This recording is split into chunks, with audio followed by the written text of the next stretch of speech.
안녕하십니까, 박사입니다.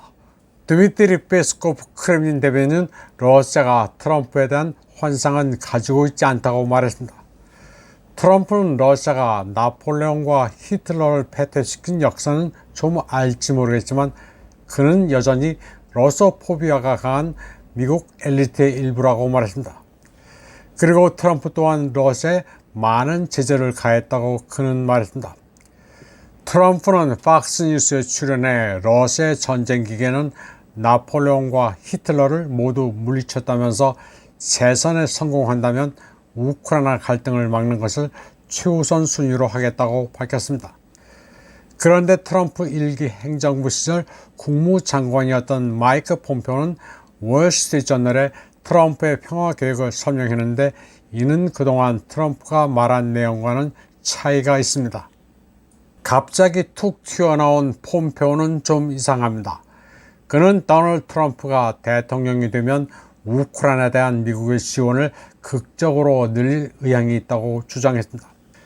그러나 이런 폼페오의 발언은 트럼프가 지금까지 밝힌 입장과 모순됩니다.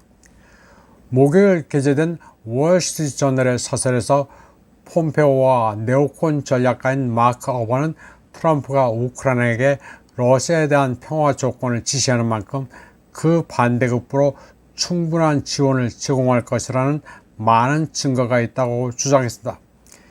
이 두 사람의 매파 전략가는 트럼프가 2017년 우크라이나에 제블린 미사일을 공급한 것, 그리고 이번 봄 키예프에 대한 610억 달러 규모의 군사지원 패키지 통과에 대해 별 방해 로비 활동을 하지 않기로 한 결정을 시작했습니다. 그러면서 이는 트럼프가 키예프에 유리하게 힘의 균형을 기울이려는 매파적 계획을 받아들일 의향이 있음을 보여주는 증거라고 주장했습니다. 폼페오와 어번은 트럼프의 계획에 다음과 같은 사항이 포함되어 있다고 주장했습니다. 모스크바에 대한 제재를 강화하고 러시아 석유, 가스 수입을 줄이기 위해 미국의 에너지 생산을 확대하는 것, 나토 회원국이 국방비를 더 많이 지출하도록 강요하고 우크라이나의 무기를 구매하기 위한 5천억 달러 규모의 랜드 리스 기금을 제공하는 것 등입니다. 폼페오와 어번은 우크라이나가 러시아의 목표물을 공격하기 위한 무기를 사용할 수 있는 허가를 받을 것이라고 썼습니다. 그리고 이러한 접근 방식은 모스크바를 협상 테이블로 끌어들여 우크라이나의 나토, EU 가입을 수용하도록 하기 위한 것이라고 말했습니다. 아울러 러시아의 흑해 함대가 주둔하고 있는 크림 반도의 비무장화도 의도한다고 주장했습니다. 물론 폼페오가 월스트리트저널에 밝힌 내용이 폼페오가 멋대로 떠든 건지 트럼프의 속내인지는 확실치 않습니다.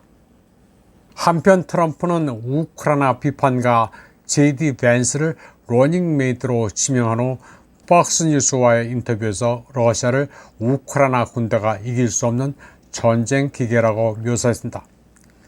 그리고 트럼프는 젤렌스키와 전화통화를 한 뒤 양측이 모여 폭력을 종식하고 번영으로 나아가는 길을 논의할 수 있다고 발표했습니다. 그러나 트럼프는 러우 양측을 협상 테이블에 앉힐 방법을 공개한 적이 없습니다. 그리고 작년에 NBC 뉴스에 출연해 그런 방법을 정확히 말하면 모든 협상 칩을 잃게 된다고 말했습니다. 그런데 올해 초 블룸버그 보도에 따르면 트럼프는 젤렌스키가 우크라이나의 분쟁 전 영토 일부를 양보하고 모스크바와 평화를 이루지 않으면 키예프에 대한 군사 지원 중단을 고려한다고 했습니다. 하지만 폼페오는 트럼프가 우크라이나에 우대 금리로 자금을 빌려주는 것, 그리고 나토 유럽 회원국들에게 국방비 지출을 늘리도록 압력을 가할 것이라고 했습니다. 트럼프 시기 CIA 국장과 국무장관을 지낸 폼페오는 트럼프 2기 행정부의 정책을 형성하려는 수많은 공화당 인사 중 한 명입니다. 지난달 트럼프의 핵심 고문 그룹은 우크라이나에 대한 극적으로 다른 제안을 내놨습니다.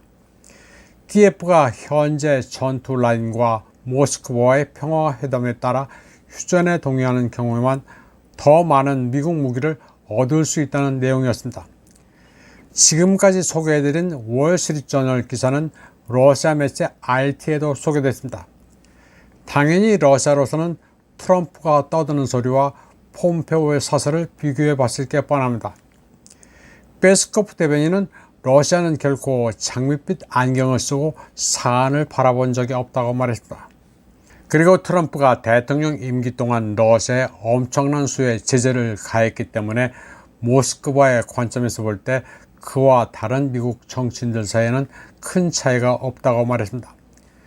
다만 트럼프는 대화 채널을 유지하는 측면에서 약간 현명해 보이지만 대세에는 영향을 미치지 않는다고 페스코프는 평가했습니다. 폼페오의 월스트리트저널 사설은 우크라이나 갈등의 원인을 조 바이든의 약함으로 돌리면서 우크라이나를 승리수단 없이 방치한 때문이라고 주장했습니다.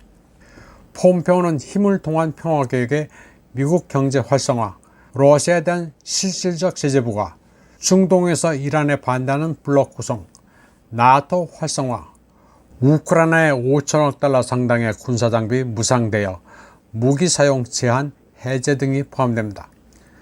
폼페오는 트럼프의 2024년 선거 운동에는 관여하지 않았습니다. 그리고 그의 제안이 갈등 종식에 대한 트럼프의 생각을 반영한다는 공식적 징후는 없습니다. 그러나 폼페오가 왜 공화당 전당대회에 나타났고 트럼프나 JD 벤스와 결이 다른 소리를 떠들고 다니는지는 앞으로도 유심히 관찰할 필요가 있습니다. 이번 방송은 여기까지 하겠습니다. 시청해주신 여러분 감사합니다.